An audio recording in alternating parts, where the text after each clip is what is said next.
Welcome to Jersey Justice, a civil law podcast, solving the world's problems one podcast at a time. Jim, thanks for coming. My pleasure. It was funny. You were just talking about just so people know. I first met Jim in high school. We went to high school together. I think it may have been before that. Could have been seventh grade. I was in seventh. You were in sixth, playing hoops or tattoo at the park on Lair Road. Okay, You're right. From Belmar. You're right. You grew up in Ben's Belmar. League. Yeah. And it's funny because when you were in CBA, I'm like, what? You know, even in high school, you were kind of into like, you weren't into the activism that you're into today, as I remember, but you were sort of an activist teenager in a way, as I remember it. You were, I'm not going to say a rabble rouser, but you never were afraid to speak your mind. And it's kind of funny. We kind of kept in touch over the years, like kind of through college. My wife went to the same college you went to. Oh, wait, hang on. What college was that? St. Joseph University. St. And Joseph. You went to Villanova. Yeah, that silly school down the road. All right. Yes. Got it. Big Five. But it's funny because when I started seeing you like in the media again in the last maybe 10, 15 years, I was laughing because I was like, there he is today. He was the rabble rouser back then, and I think it's really cool, you know? Yeah, I think, when we were both at CBA in the late 80s and you went to 1990,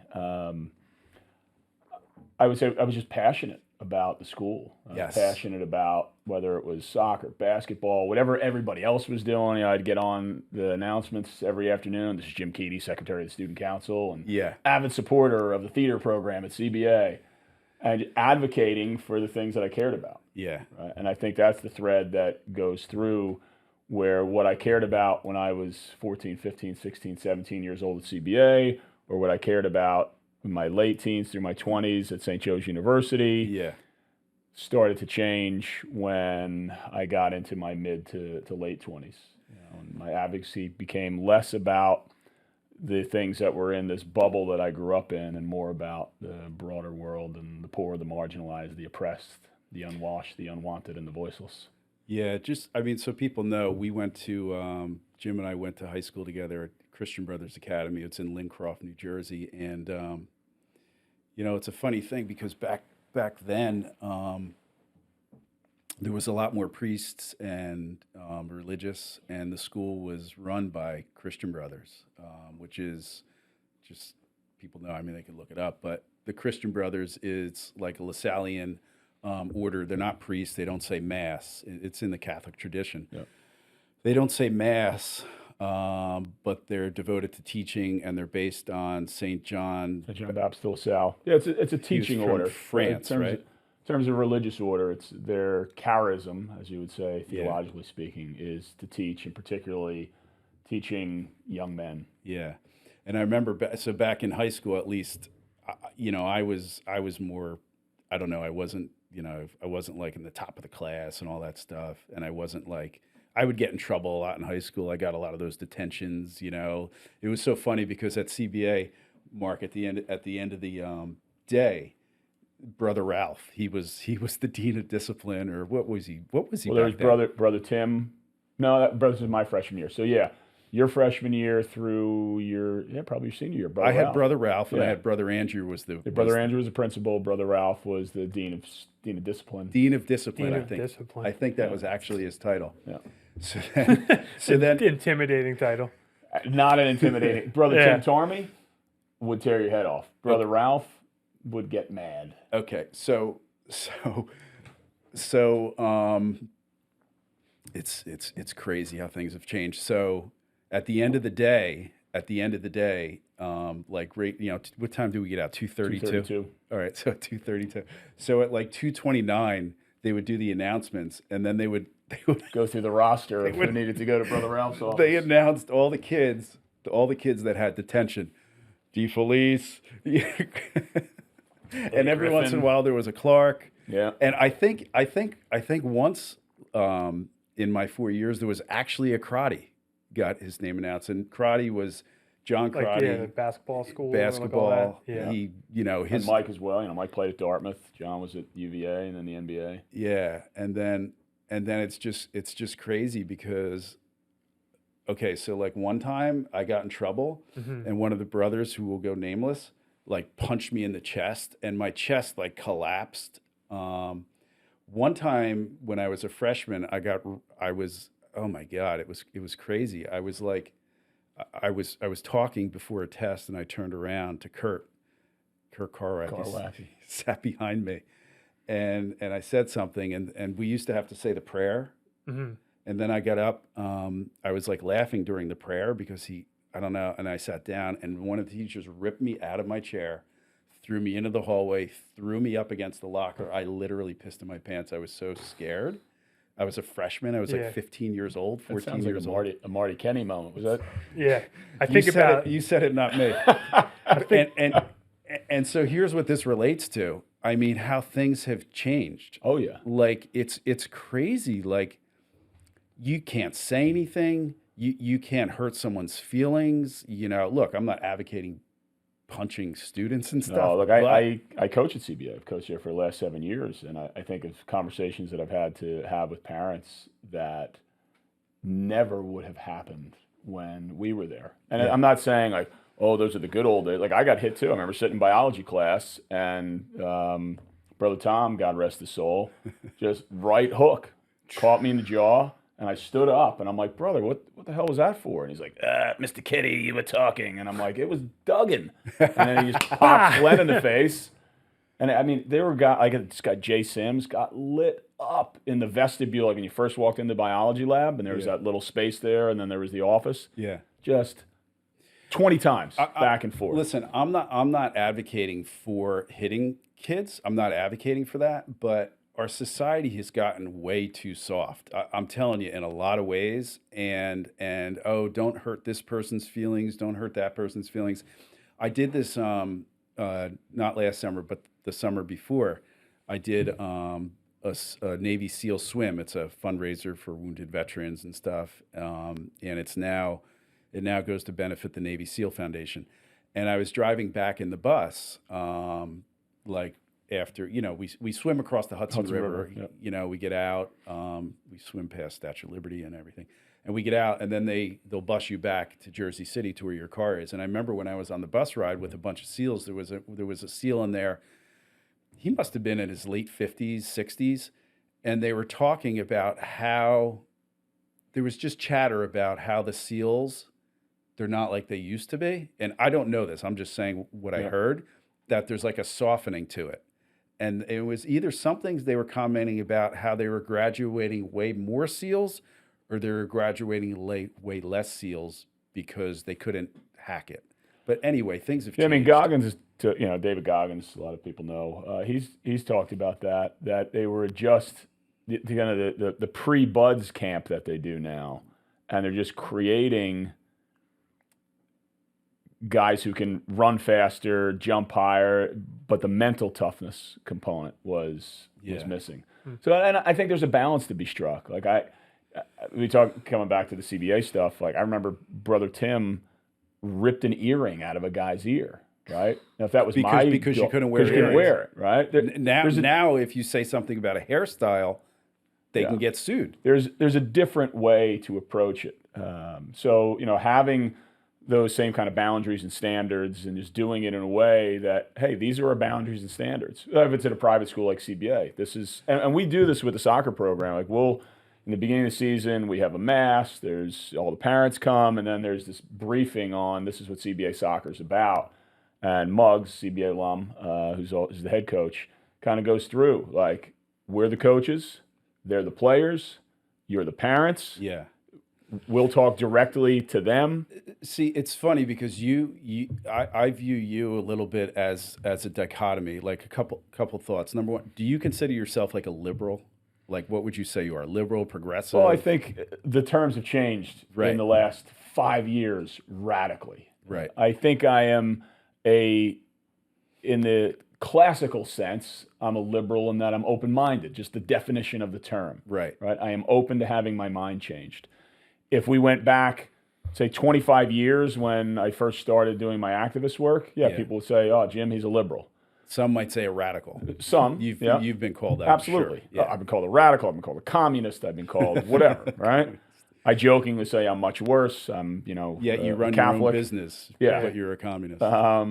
Irish Catholic communist who runs a bar and And then now I would say in terms of the current political zeitgeist we're in, I would fall into the progressive camp. Right. But for me, it depends on the issue.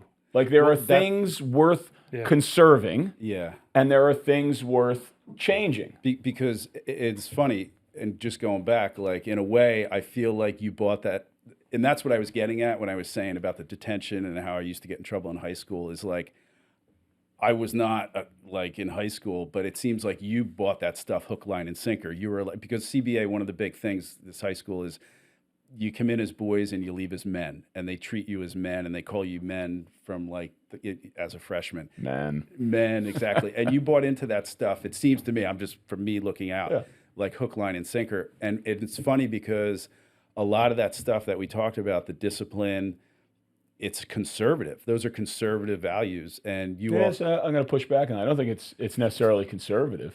I think it's discipline. Yeah, I'm a disciplined progressive activist. Right. Right. So that I'm not letting conservatives capture that. But real quick, Mark, that's a great point, because here's the thing. And that's why we did this podcast, we did it virtually, and it was like, this is way more engaging in person. And I think social media is good in some ways, but in large part, I think it's really bad for society. And the biggest thing I think it does is it puts people in camps, because there's such an overflow of information that people don't have time to get into issues. So what's the easiest thing to do? Say, oh, well, you're in that tribe and I'm in this tribe and you're in this camp and that camp. So you say, oh, well, Jim, you're a liberal and those are conservative values. And you're like, no, that's not that's a great point. Yeah. Sorry, no, Mark. that's kind of exactly what I was going to say. Like, why do they have to fall into these little buckets? Exactly. Like you're talking about having discipline and like value system. I think you talked about boundaries and, things like that. Like, why is that considered conservative? And when you think of like a liberal, you think of someone that's more like, just floating out there and like, oh, do whatever. We don't need discipline. Like, let the kids be kids. Like, I think that, over decades, you've had different stereotypes emerge. And with any stereotype, there's going to be some truth to it. Right. I do think it is what makes me and my work as an activist particularly dangerous in the halls of power.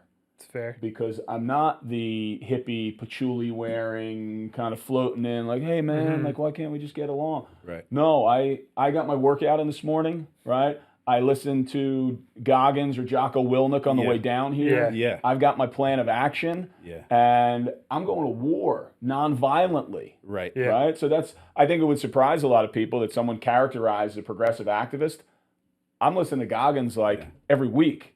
Jocko Willnick's books on leadership have ripped through those because I utilize them not to just make my family business grow, which I was thrust into running when my father passed away 11 years ago, not just to reach my athletic goals or my goals when I'm coaching kids.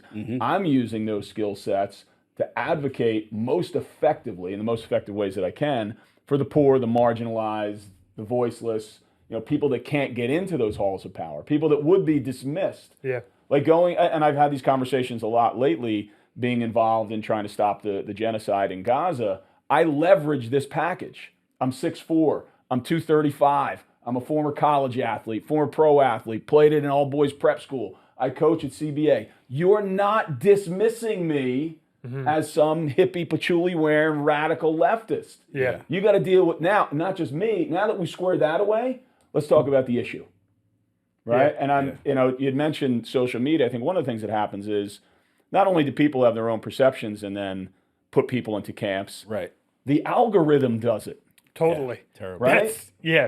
So you're just you're in these silos and that's why I do try to engage. And I know you've seen me at times with some of the people that we've grown up with who are very far on the other end of the spectrum from me in terms of politics. And I always try to bring it back to the issue.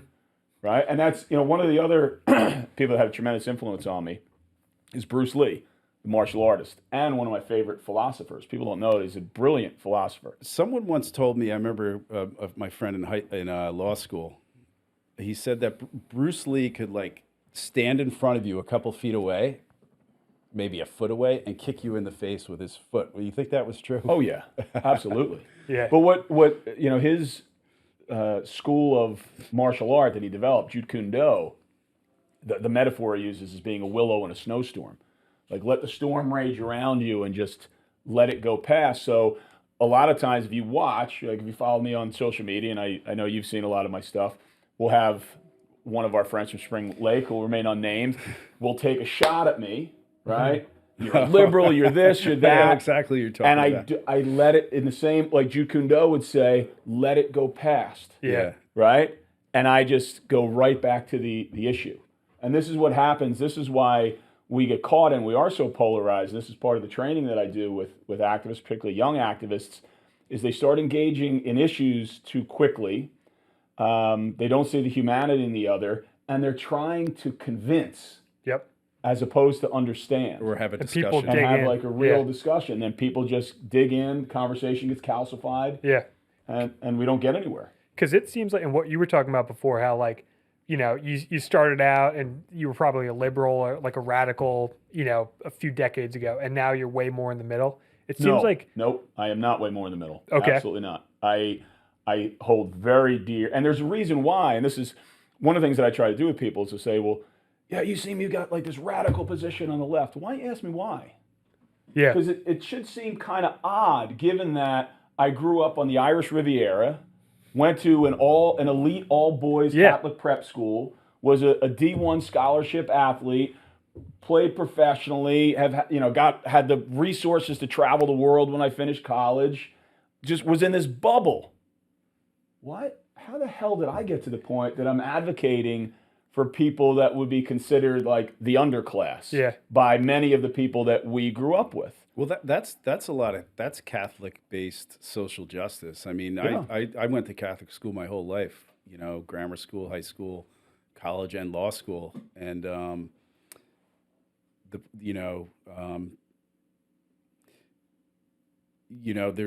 I was in Barcelona, Spain recently, and it's a very kind of Catholic area, Spain.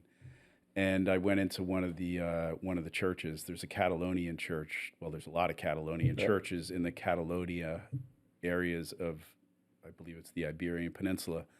And there's a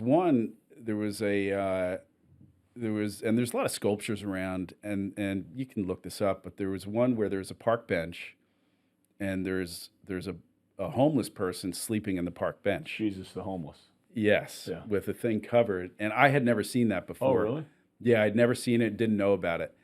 But I looked at the feet and saw the wounds in the feet, and then I said to my daughter, I said, "Do you know what that is?" And she didn't, and then I got it. And having been indoctrinated in the Catholic tradition, I know that, the homeless or the lowest is no, high, you're no higher than that person. Yeah. And I guess, what is it, the Beatitudes? Yeah. Like, I mean, we're actually called to serve that person. To serve the person. And when Jesus washed the feet, and they're like, no, and like, no, I wash your feet. So I think a lot of what you talk about in terms of your activism and all that, to me, it sounds like it's like a social justice, Catholic-based. Oh yeah, it's definitely driven by that stuff. And I don't talk about that a lot. I don't wear it on my sleeve. Right. My activism is absolutely informed by my 18 years of Catholic school from first grade through grad school. Religion can be crazy though. Like there's a real difference in my opinion between religion, morality, and spirituality. Very different, and like when we talk about religion, the guys that were flying the planes into the Twin Towers were praying as they're doing that, and then you have the Crusades, and this might somewhat relate to one of your current issues involving the Middle East, but the Crusades didn't the Catholic Church send people to go slaughter people in the Holy Land to take it back? Yeah. So I mean, it's terrible. Like, I grew up Catholic, okay, looked up to priests, but like the whole clergy molestation thing, and then covering it up, and then they wonder why like people aren't showing up to church and why there's not a lot of something, you know. So anyway, yes, all that to all the relates. above. Yeah. So for me, I am academically trained as a theologian, and I would be characterized as what's called a liberation theologian, liberation theology emerged in the late 60s, early 70s in Central and South America. You had a lot of the CIA, the U.S. government, was doing a lot of meddling down there. We did not like some of the left-wing governments that were coming to power, and we were overthrowing some of them, and there was a lot of injustice happening. And generally, you had two groups that were politically engaged in doing hard analysis on what's happening in our countries. Right. One was the Marxist intellectuals, and the other was Catholic priests and theologians. And they started to get into dialogue and realized we're coming to the same conclusion of what the root causes are of the political, economic, and social injustices that we're seeing in our countries. That's in Central and South America? Central and South America. And it was this marrying of this dialogue that became this school of thought. For me, I would say that the worst thing to happen, and it's crazy because Catholicism, Christianity would not have spread without this happening, but it's the worst thing that ever happened to the original radical on-the-run Jesus movement was when Constantine converted to Christianity. So Constantine converts. Prior to Constantine converting, Christianity was still seen as this sect of Judaism, and these are people that are challenging empire. So then he militarized it. So Jesus went from being this radical itinerant preacher from Galilee of all places who was telling people, feed the poor, give the thirsty something to drink, clothe the naked, right, challenging all of the social mores. Like, all these rules aren't important if somebody's over there and they're in need, right? Go help them first. And don't tell me that you love God and you're this pious individual if you're not loving the homeless guy that's on the bench. Some people say when you go to church, watch out for the people that sit in the front pews. Be careful of those. Keep an eye on them. So it's this radical movement that is suppressed. Wherever it emerged, it was suppressed. It was dangerous. It was considered a threat. There's a reason that the powers that be, both within his faith community and in the Roman Empire, crucified Jesus on a dump outside of the city between two criminals. Strip all the religion away from it.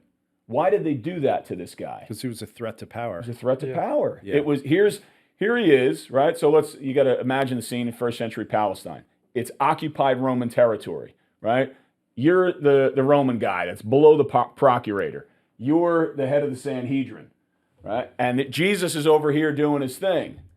And you come to him and go, listen, dude, I told you guys, there can be no gatherings of more than 30 people. Your religion is nuts. We think you're all crazy. I don't care what you do. You want to pray? You want to sacrifice animals? No big gatherings. Who's this guy Jesus? He had 2,000 people on the banks of the Galilee yesterday. Right. You're going to do something about it, or we are. And you go back to the leadership within the faith community, and you're like, we got a problem. Yeah. Right? And it keeps happening, and he's getting more popular. And not only are they pissed, he's telling the people that we have control over that the rules don't matter. The rules are what have kept us alive. The rules are what keep the community intact, et cetera, right? And it just builds to this point where the leadership goes, it's either him or because as the Roman, you're going, look, if my boss keeps on me, I'm calling in a whole garrison. And I don't care if it's Jesus, whoever. Anybody that's around, heads are rolling. Figure it out, right? So this is the ethos. This is the individual, the ethos of that movement in Jesus. And that spirit remained for 300 years. Yeah. And then Constantine converts. And now it's no longer a threat to the empire because the emperor is saying, this is who you need to worship. Right. It flips the script from a ground-up model of liberation of the poor, the marginalized, and the oppressed to imperial edict. This is our mascot.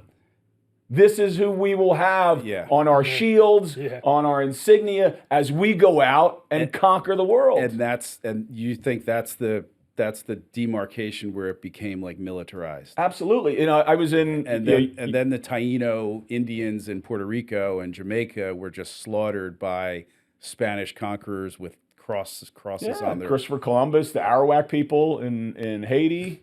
So you know when I was in Interesting, Jim. yeah, go ahead. We talked about this with Bill Brown. He was our previous guest, and it's funny because when Bill came on, when I talked to Bill, I said, "Bill, do you want to come on the podcast?" He's like, "All right, but listen, I'm coming in hot," and he's a real activist too. You know Bill. Yep. And it was funny. There was a lot more common ground in our thing, but what we talked about is like the pendulum can swing. And not to go into this again, but you remember the book Animal Farm? Yeah. You know, which is based on the Bolshevik Revolution, and then the Bolsheviks overthrew the czars, and then the Bolsheviks were in power, and they were even more oppressive to the people than the people they replaced. So we see this in society, and you just described it, where the pendulum will swing, like where Christianity was oppressed, and then it became, this is our thing, oppressor. Yeah. and worship Jesus or die, you know. So the general script of humanity, Yeah. as a theologian, the way that I see it, it's just this constant turning of oppression and liberation, And oppression and liberation. And here is what I'm concerned about today that I see when we talk about things like affirmative action, or, you know, I feel like, or we talk about, and Bill would talk about this, like wokeism, or Being awake to realities is a horrible thing. what was the other thing? The critical race The theory. critical race theory. Yeah. So that only taught usually at the graduate school level. Exactly. But what exactly? Whatever. I'm not I taking get this. You know, Bill said that I was. He said, "Well, you got to take a stand, or you got to join one camp, or you're just riding a free rider." But one concern I have is that you know, so like take affirmative action. Like I agree with affirmative action back in the 40s, 50s, 60s. It was really the 60s. But once we elected, you know, a black president, African American president, you know, and then it's becoming like, okay, we have 100 applications to a school here. We're going to take all the white males and put them at the bottom of the pile. That's completely unfair. Like, I think that, I think the pendulum can swing the other way. I think there needs to be a more nuanced conversation about that. So I used to get brought in to do part of the retreats at our alma mater, CBA. And this used to come up. I used to use this as an example to there were a couple things that I would bring in to try to take the blinders off from the guys. So I would have the guys sit, you know, they're in the room, and I would take two guys and put them against this wall. And I'd say, look, you're going to race to the other, you're not going to run, you're just going to walk. You're going to race to the other side of the wall, to the other side of the room, touch that wall. So they would do it, nothing impeding them, right? And one guy would win, but it was always close. I said, okay. Then I would take 5 folding chairs, and I would put them in the path of one guy. And I'd say, you can go through them, you can step over them, don't jump over them, I don't need you getting hurt, you know, but try to get to the wall. And, you know, he's at the first chair, and the other guy with nothing impeding him is at the wall already. So I said, all right, now we're going to put some context to this. And for our local area, the context I used was the guy in the lane with nothing impeding him is the guy at CBA. This guy goes to Asbury Park High School. Put some names on these chairs. What's in his way? Yeah, and the guys that's not true, though, because the guy from Asbury Park High School could be a star athlete. The guy from CBA could be born with genetic, like, but if we consider emotional problems or that kind of. And I'm glad because you have to take the individual. I'm glad you reminded me of this. You have to take the individual, not white males or I understand Asians. Like, it's just totally. So I did at the time said to the guys, trying to consider most things equal about these two individuals. Like if they have the same athletic ability or the same academic ability, what might be in this guy's way? And the guy, they were insightful, right?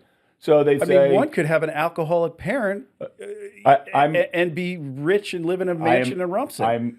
I'm with you. And we know guys I know guys like that, right? Certainly. I mean, absolutely know guys that we grew up with who were in that spot. Yeah. But in terms of these, these broader structures, I was just teasing this out with the guys, and they say, well, and if you just look at the data, there's a way better chance that the kid from Asbury is living in an area that would be described just by the data as at the poverty level. That he walks out his door and there's drug dealers around. That, Sure. There may not be food in the refrigerator. And they kind of went through and named these things. Said, well, if we want to give this guy an even shot at the guy that all other things considered equal, what would we need to do? And the guy's like, well, you either got to remove the barriers or build a bridge over the barriers. So we just got an equal shot. And I said, okay, that's kind of the philosophical underpinnings of how we got affirmative action. There were these structural barriers that were in the way. Now, we may have a difference of opinion in that you feel the structural barriers are gone. Barriers, there was barriers. You're black, you can't come in. Yeah, absolutely. You can't drink from that water fountain. Exactly, yes. And that's terrible. So now those structural things, the people who had that stuff in place, who kept it in place as policy, they're still alive. We're not talking about, oh, this happened 2,000 years ago, stop crying about it. Yeah. Right? They're still alive. They're in decision-making positions, or they have been. They're kind of starting to retire out now. But who were those two old? There was Jesse Helms, and who was the other guy? He was like 95 from Robert Byrd? He was one, but then there was the other guy. He was from South Carolina. I mean, he was literally in the Senate until he was 98 years old. Forget his name. But I mean, that, I interned for Bob Dole, and I would see him all the time. Look, take Spring Lake, where we both live, as an example. You don't think it's a structural issue that the last two black guys to live in Spring Lake were Matt and John McDougald? I never kept records on that. I mean, I know, because I remember, I remember Mrs. McDougald, like when we were in high school, like we would talk about this, and she would say, "Oh, yeah, if something was broken downtown or whatever, like the finger got pointed at Matt." And not to say that there wasn't a possible chance that Matt was the one who broke it. It could have been a Clark, though, too. Yeah, absolutely. Because there was 13 of us. Yes, right. So, but there, when you look at that, right? There's It probably was. Look. There's a structural issue there. And then if we go back, you go, well, like real estate redlining was real. Oh, well, that's true. Yeah. Right. And there's these things.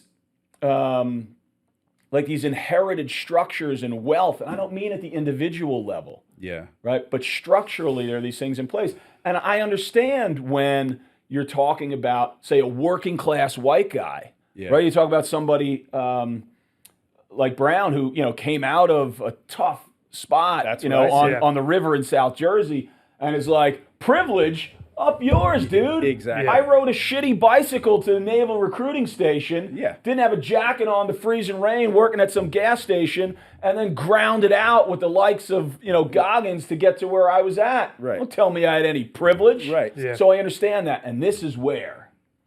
So why should his application go to the bottom of the pile? And this is where, if we look historically, when Martin Luther King pivoted to class. Yeah.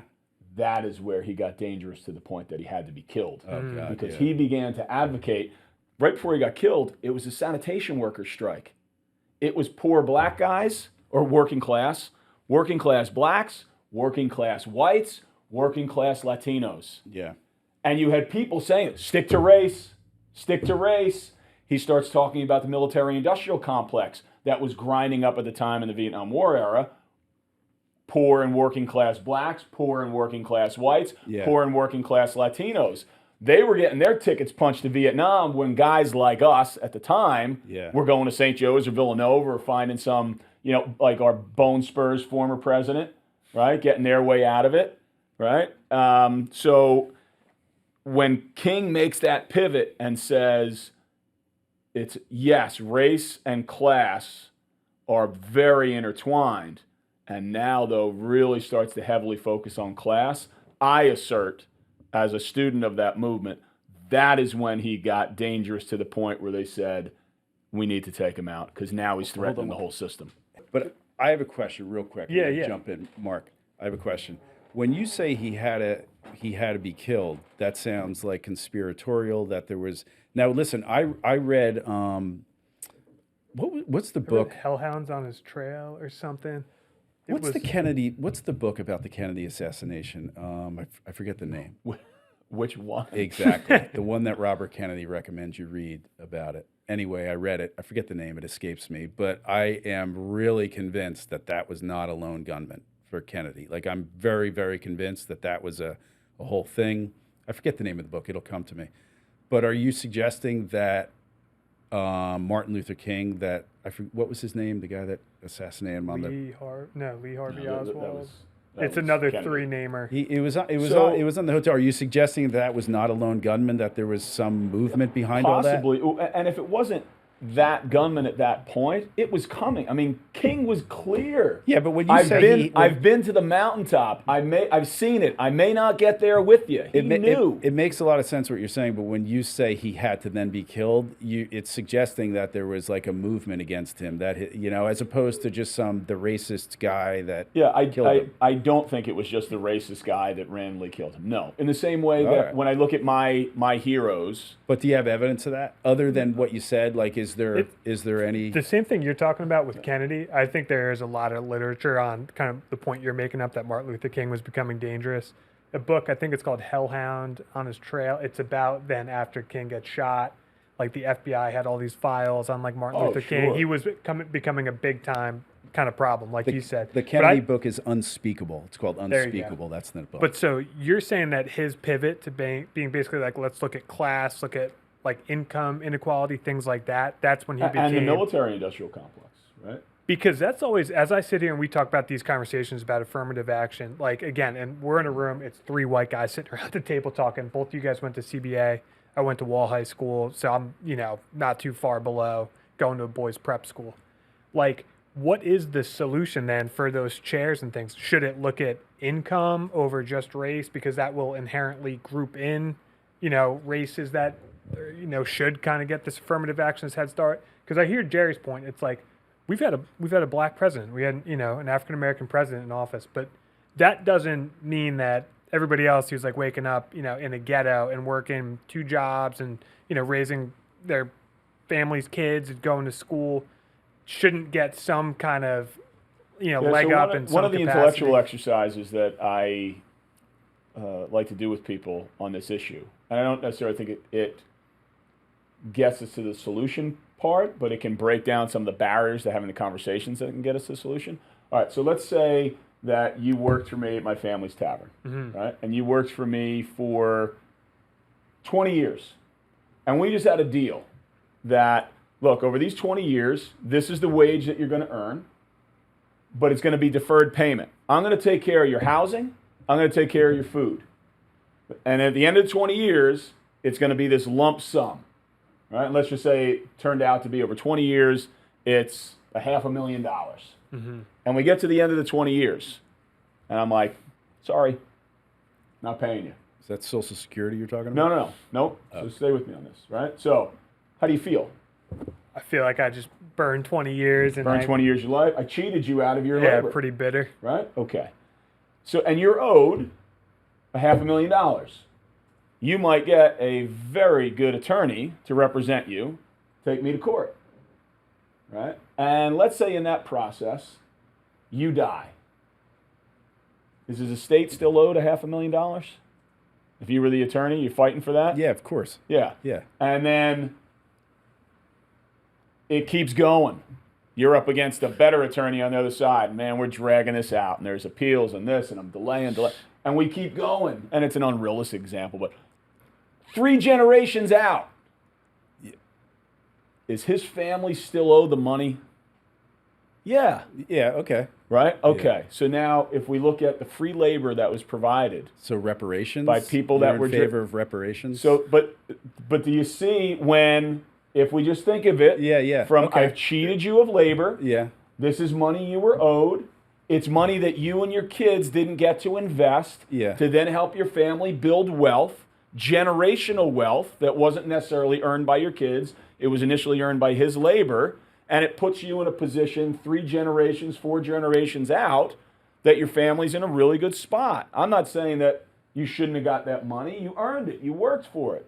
So now you've got people who are going structurally, we didn't even say we willingly wanted the job. Our ancestors got thrown onto boats and brought over here and put in chains and all the horrible things that we learn about. And now we're turning around and going, yeah, there's a reason why we can't afford houses in Spring Lake or Seagirt or even Belmar now. Well, if there was a direct lineage, I think there would have to be a direct lineage. Okay, so part of the problem... You can't say just because of my skin color, ergo, you know... But we said just because of your skin color, you can't drink from the water fountain. Yeah, back then, I get it. So, but for reparations, there would have to be a... fix that? Because it wasn't just, hey, it's you, I'm cheating you, John Smith, out of labor. You're cheated out of your labor because of your skin color. All right, well, Jim, let me ask you a question then. So when we talk about the Trail of Tears, if a nice, I don't know, maybe 3-4 generation Lenape family came to your tavern and said, Jim, my, double great grandfather, who was the chief, this was where his, what did they have? Was taken. Teepees, right? Wigwams, whatever. Would you be like, hey, yeah, you're right, and he showed it and he proved it? Would you? Would you give your tavern to that nice family? So you're asking the wrong guy, because I think I've shown that I've walked my talk in multiple ways. So, no doubt. Just so everyone knows, and Mark, I'm not. If you know, like there was immigrants in Greece coming across from the Aegean Sea, from Turkey. The Aegean Sea, and there was. Jim jumps on a plane, goes to Greece, and is carrying babies up the beach that were in boats that were. Yeah, so he does walk the talk. Yeah, no doubt. Like in that situation, I would sit and say, okay, I would have a real honest conversation. What's fair? How do we? That's bullshit. I mean, you're not going to give your. But you can't. But Jerry, what we can say is, and what I think. You can sit and talk to him, but at the end of the day, you're not going to give him 20% of the tavern. But yeah, I might say, hey, let's. Actually, you might. Yeah, you might. That's, it was funny. There was guys. I'm sitting here waiting for my bullshit detector to go like blinking. It's not quite blinking. When I was on, it's up. But. When I was on City Council in Asbury Park, there was a guy, who was an attorney, Tommy DeSeno, who was a bit of a nemesis of mine, and would just come at me all the time. And there was something it was over the Iraq War, and I was against the war, I think righteously then, and history has proven me right in that position that I had. And someone came at me in some online forum, this is pre-social media, and said, well, why don't you, go to Iraq and help those people and blah, blah. And Tommy was like, don't give him an don't idea. Right? Yeah. So, and I do think, look, this is coming back to the theological conversation we were having. That's the gospel. This is where it gets real. What would you do? What is the countercultural move? Right? And to add, I go through that. I wrestle with that quite a bit. I've tried to teach my daughter as much as I can about the Lenni Lenape and the land that we're on. So having a conversation with, say, people who are ancestors of the Lenni Lenape tribe, who are Lenni Lenape themselves, what is fair? What does that look like? Right? And you see how I can feel it, like you guys, you're already digging in. Reparations, like your body language changed. I kind of shifted. I was talking about affirmative action. And then, even affirmative action. Yeah. And there's this, like, for guys, like you mentioned, 3 white guys sitting around having this conversation. Yeah. Right? We feel like, well, I didn't do shit. Why are you taking stuff away from me? For the people that are listening to this across the world, the Lenni Lenape is a Native American tribe in the New Jersey area, Delaware. From New York all the way down to Maryland and west through Pennsylvania. Yeah. You ever see Theo Vaughn? Who he is, like comedian? He has a kind of funny stand-up about that because he grew up poor, like he's a white guy, and he's like, I grew up with a lot of African American people. They'd like go and like get angry at me, and it's like, yo, he's like, I didn't take your shit. I didn't take your stuff. I got nothing too. It's like, we're the same. But it's at the end of the day, that's that class analysis, right? Yeah. And that's where. But are they the same? Because even then, when you do that, like, is it still because you could be a poor? There are things that we have just never experienced as white guys. Totally. And I still, when you say we, though, do you mean just the three of us? I think the three of, and I think you could extrapolate that to, look, for a majority of white people out there, and I think I've got a fair amount of experience in rolling with white people, I can say this at my tavern, and I do a lot of work to make sure that everybody knows that everybody's welcome. If you two guys walked into my bar, and like middle of the afternoon when it's that crowd that's in there, nothing, right? Quick look, you guys are sitting down, ordering your beer, whatever. Black guy walks in, it's a different vibe, right? And I'll tell you a story. So my dad passed away, and it was maybe about a month into running the place, and I went down on a Sunday morning. I had a soccer game down in the area. Went down early, popped into the bar real quick before I was going to the game. Well, we used to be open pre-COVID from 9 a.m. to 2 a.m. At 9 a.m., there were guys knocking on the door. So one of those guys in, one of the Breakfast Club guys was in. Now, one of the things I started to do when I first took over, and this was an argument I had with my father over the years, was the place got calcified. It was old, right? And I'm like, we got to get some younger people in. You got to get the next generation of eaters and drinkers in. So just little things like changing the music on a Saturday night when it got, okay, you can have a classic rock on in the morning through lunch, change at happy hour, but then like when the band is on and after the band is done, we need contemporary stuff that's going to keep 20-somethings there till 2 in the morning. Yep. Okay, so I had the music changed. The woman who opened forgot to change it back to the classic rock. So I'm walking through the bar, and our bar it's like an oval like this table, and I'm walking through this way, and I get down the end, there's a guy sitting there, and he's got his beer already in the morning, and he wanted me to hear it, right? What's this goddamn end music? And I just walked past him. I stopped, and I pivoted around, and I got right in his face, and I said, listen, my father would have tolerated it. You ever say it again, you'll never walk through the effing door. Yeah. We clear? Right? And that message went out. I had another situation. Did he still come to the bar and stuff? Yeah. Yeah, so they respect you for that, I'm sure. So there was another situation months later. There were a group of guys, 20-somethings, regulars coming in, and one of the guys said, something about the faggots. And I was behind the bar here, and he's like right where you are. And I stopped. I go, hey, that's not good. happening. That's great. Yeah, right? That's good. So stay with me. And he goes, oh, it's going to be like that here now? Because they knew Jim, the progressive, was now in charge. Yeah. I said, it's absolutely going to effing be like that here now. That's good. Yeah. We clear? Good for you. Good Okay. for you. Really good for you. So the reality is, if we're honest, Yeah. in many of the circles, I don't know you well, the circles that we've run in, Yeah. how many guys are checking that stuff? I don't think you hear it that much Well, anymore. you know what? Come on. No, I don't. I don't I'll be honest, because I'm 35. I assume you guys are around the same 52. age. Yeah. Yeah, around the same age. And I run in a very similar circle where I show up at a bar or something with my friends. 5 of us, probably at least 4 of us, have a flannel on, flat brim or something. You sit down. It's a very similar circle. Ever heard that now or anyone say anything like that? I know every single one of my friends would be like, yo, like, no, you don't say that. Like, so it is. But that's where I kind of run into the problem is I feel like we're only a generation or 2 or less than that removed from some of that stuff. Like people saying, your guys' circle, I don't know. But mine, certainly my generation, what I see is that most people are like, yo, no, you don't say that that's stuff. one of the things they have great hope for with the students. And it's with this issue that's in front and center right now with Gaza. Like I was at the encampment at Princeton University multiple times. I was at the encampment at Rutgers Newark. And I have a lot of hope for the students. They're modeling, when you're sitting there with Muslim students and Jewish students who are eating food together and organizing together and talking about this, the most critical political issue in our world right now, there's hope there because they are beyond these entrenched camp stereotypes.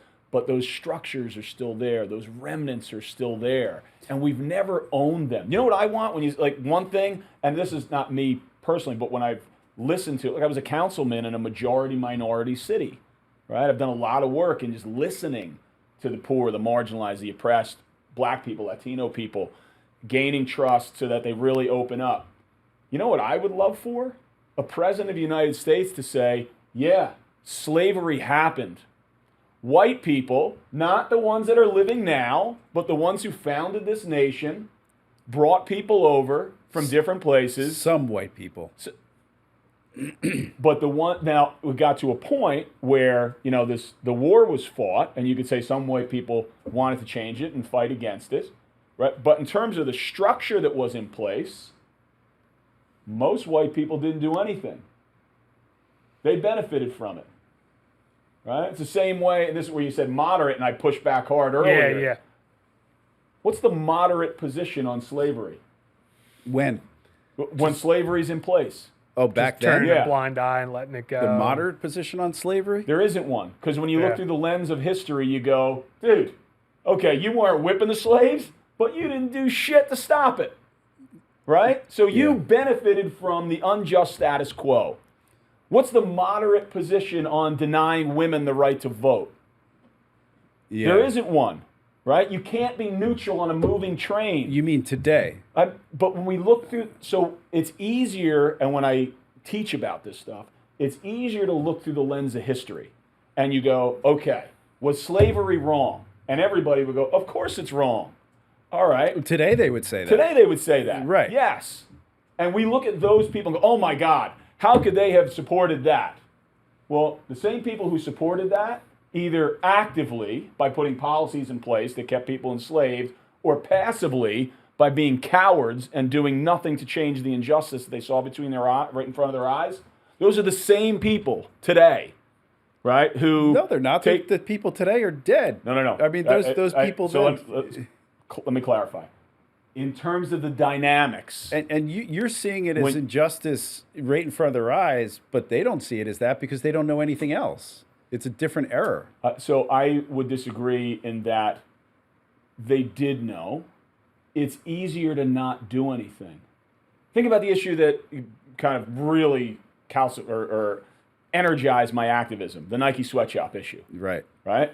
Tell us about that so people know. Can I a quick lead into that? Because I heard something kind of recently too, and this is somewhat, I guess, extreme or radical take, but so America, we're founded, we've got this giant workforce of unpaid labor.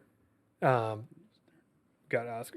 Okay, we got a giant workforce of unpaid labor, and then that gets abolished. We do away with that, and as time's gone on, we've progressed to this global economy where it's not just the American workforce. Now we have a global economy where I think, which ties into what you're about to talk about, where we essentially replace what was America's version of slavery with this global economy version of either unpaid or very lower paid labor. It's wage slavery.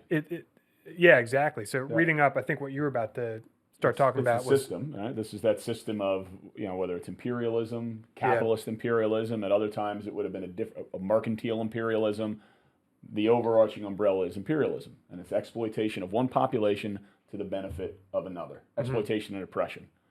Right. So the story, when I was teaching at St. Rose High School here in Belmar.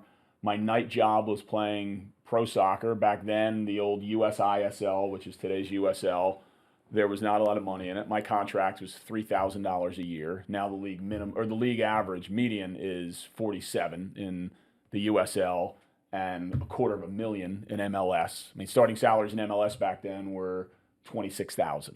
Right, so I love that the game has grown. That's kind of where things were at. Soccer was at. And I'm playing with one of the best teams in the country. One of my teammates was the head coach at St. John's University in New York City. And one night he comes to practice and offers me a job to join his coaching staff at St. John's. And you played goalie, right? I was a goalkeeper, yep. Yeah. So he wanted me to be the goalkeeper coach at St. John's. They had won the NCAA tournament the year before. He actually offered me the job that year, and I turned him down because he didn't have really anything to offer me other than the opportunity, and I just couldn't make it work in terms of when they were training and during the day. And I'm then sitting in the stands at the University of Richmond at the NCAA final, kicking myself that I could have been on the sidelines and get in the ring and the whole deal. So he offers me the job again, take it.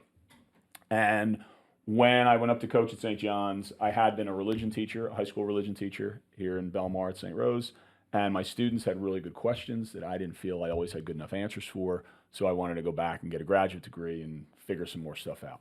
So my first class, Moral Person, Moral Society, I start writing my professor was urging me to find a paper topic linking moral theology and sports, two things that he saw I had a passion for.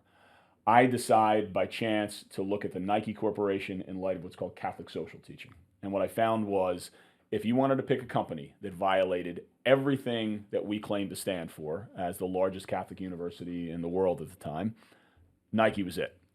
At the same time, I'm learning about Nike's sweatshops and their labor injustice over here in theology and getting righteously enraged about it. Over in athletics, we are negotiating a $3.5 million endorsement contract with Nike, part of which would require me as a coach to wear and promote their products.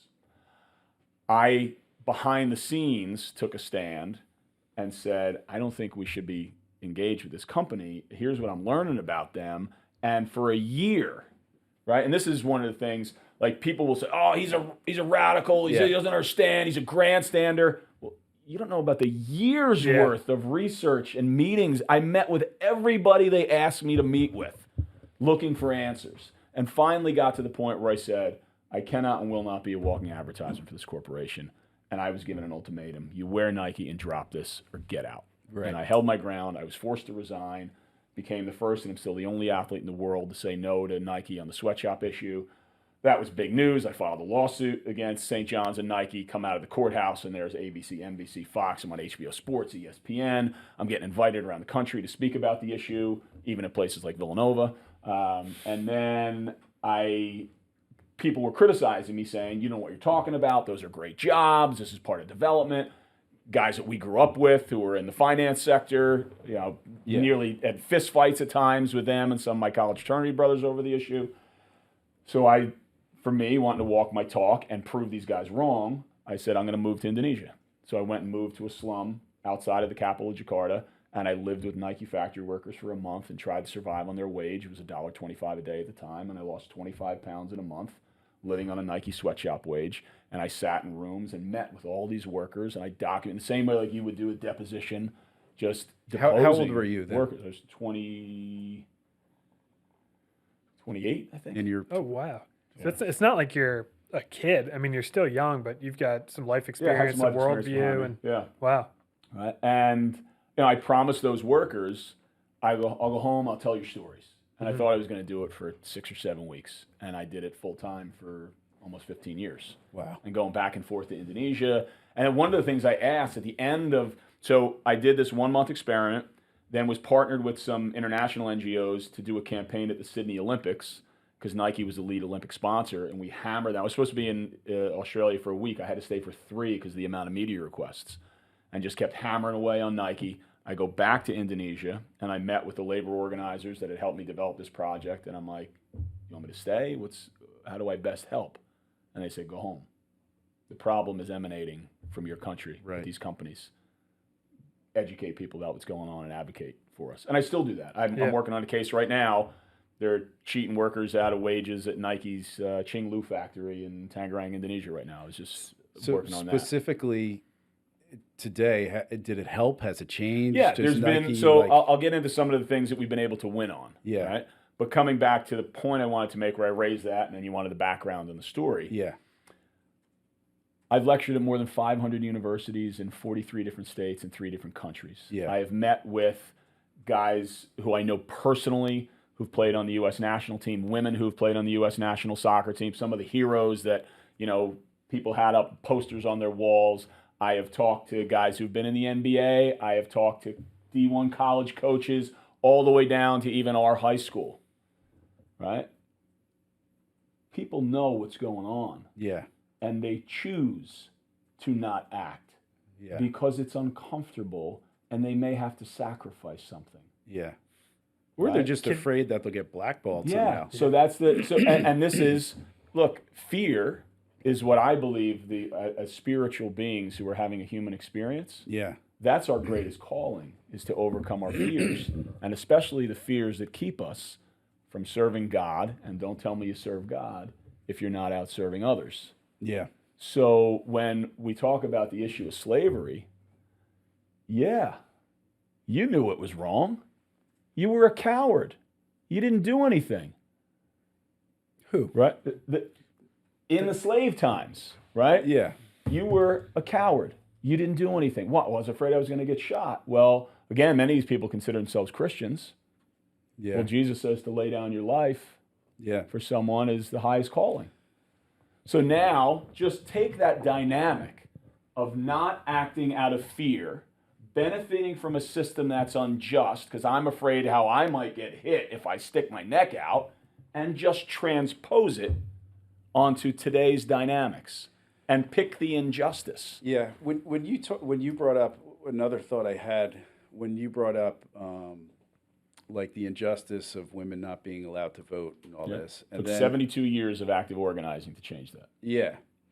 And when you talk about, repressive societies like Afghanistan or like the United States used to be in the Puritan era, it wasn't the United States, I guess, back then.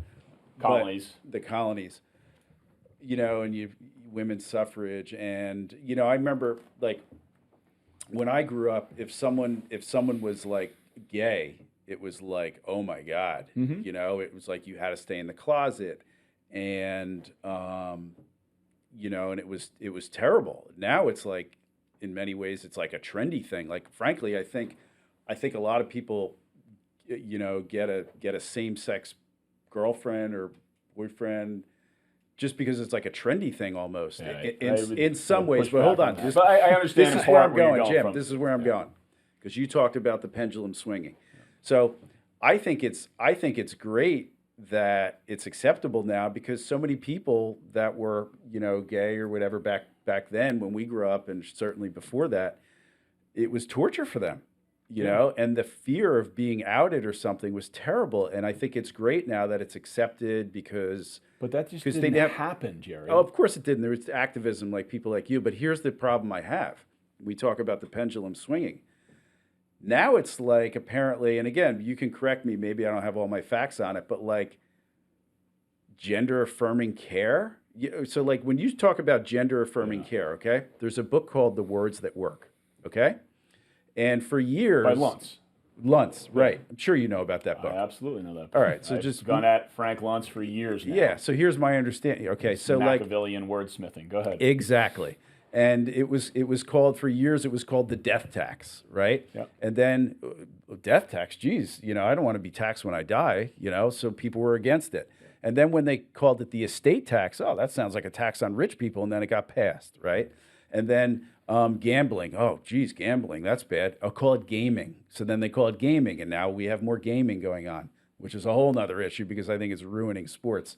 And then it's not drilling for oil, it's energy exploration, okay? So now basically you have a 12-year-old and you're going to emasculate them and chop their thing off and do a thing, and we're calling that gender affirming care, or like prepubescent, puberty blockers for 12-year-olds, 13. I mean, this is insane. And then I highly recommend you listen to the Joe Rogan episode on Riley Gaines about the Penn State swimmer pretending to be a woman. I mean, you were in D1 sports, and this guy. So here's my point, Jim. It's the pendulum swinging, and conservatives have the tendency to cause like repression, whereas liberals have the tendency to cause like licentiousness or anything goes. And then I think if the pendulum, I try to be like in the middle sort of, but I think people need a base. You need, in your case or my case, a Christian values or some values, or where, a Jewish base of why are we here and what's all this about? Because if you don't have that, you just get lost and you flap in the breeze, and then we're emasculating 12-year-olds. Like what is all that? So we have to be open. And this is me being a liberal in the truest sense of the definition, open-minded, that as new information comes in, my position may change. Right. And people will say, like, you changed your mind, you're willy-nilly. No, I learned something new. It informed where I was, and it moved me to a different position with a new understanding. So let me say this. This guy, just real quick, he was like ranked number 400 in D1 swimmers. I get it. Okay? So, but others might not. Yeah. So let me just say it real quick. He's ranked number 400. He then says, okay, I'm now going to identify as a female, and then he's ranked number 1, beating all. I mean, it's insane. I get it. So, Like, have we all gone cuckoo? No. And this is the pendulum swinging the other way. I wouldn't say this is a pendulum issue. I think there's a lot of misunderstanding and people who are underinformed. And that's where I said, like, early on, when you had asked, are you a liberal or conservative, ask me about something. Ask me about an issue. Why do I have my position? So why do I have such a strong position in advocating for LGBTQ issues? Well, because when we were in our early 20s, one of my best friends from CBA came out to me. And I was the first guy from CBA that he came out to. And I sat for hours. And Did he come out to you by just talking to you Yeah. or wanting to go on a date? No, he came out to me just to talk to me. Oh, Right? okay. Now, he does like redheads, don't get me wrong, but which I used to have. Everybody's watching right now. There's still some red hair in the arms. But I was safe, Yeah, right? which is great. It So- speaks so much to you as a friend. So he came, and I remember sitting in the TV room, my parents' house in Belmar, for hours and just listening. And I listened to him tell me about going through the experience that you and I went through at CBA. And he does have some very great memories. Loves the place. Guy bleeds blue and white. Yeah. And like if guys are sitting around the cafeteria and somebody said something about the faggots, like Yeah. dying inside. Yeah. Yeah, and that was Big time. terrible. Right? So that has always sat with me, and it's why whenever I can, I will check people who might be making another person feel that way. And I had a very extreme experience at St. Rose in the parish that I grew up in. This was, 20 years ago, maybe longer than that. It was probably in my late 20s, early 30s. So it's the Feast of the Holy Family. And this older priest who I had had a run-in with once before, he had said something during a homily that magisterial teaching never changes. Now, for the 500 people that were in that mass, I was the only guy who knew what magisterial teaching was, most likely, because I was doing my theology studies at the time. I don't even know what it is. Yeah, it's the church's official teaching on everything. But like, here's the magisterial teaching on this. Here's the magisterial teaching on that. It's change. I mean, there are multiple examples. It's church dogma. Yeah. So dogma doctrine. So I go into the rectory after he's in the kitchen, like making a sandwich, and I popped in the back door, and I thought, I just want to get clear. Or no, actually, first I went to the sacristy. He was changing after mass. I went and I said, I introduced myself, and I grew up in the parish, and I taught religion at the high school. I'm doing my grad work in theology. Did you say magisterial teaching never changed? Yes. I said, yeah, you're off base on that, right? No, I'm not. But like dug in. Okay. I go home, grab 2 textbooks, Yeah. bookmark 3 examples quickly, go back to the rectory. He's in the kitchen having a sandwich. Same day? Same day. Yeah. Within 20 minutes. Right. My parents' house was 3 blocks away from the church. Yeah. Go in, and I said, here, and here. Not a big deal, Yeah. because I'm the only person that knew what you were talking about, Yeah. right? But don't dig in, Yeah. right? And- Be open yeah. to the dialogue. Grumpy, whatever. Did he ever admit or No, anything? absolutely not. Same guy. Fast forward. A year later, I remember. It's Feast of the Holy Family. And his homily started off benign enough.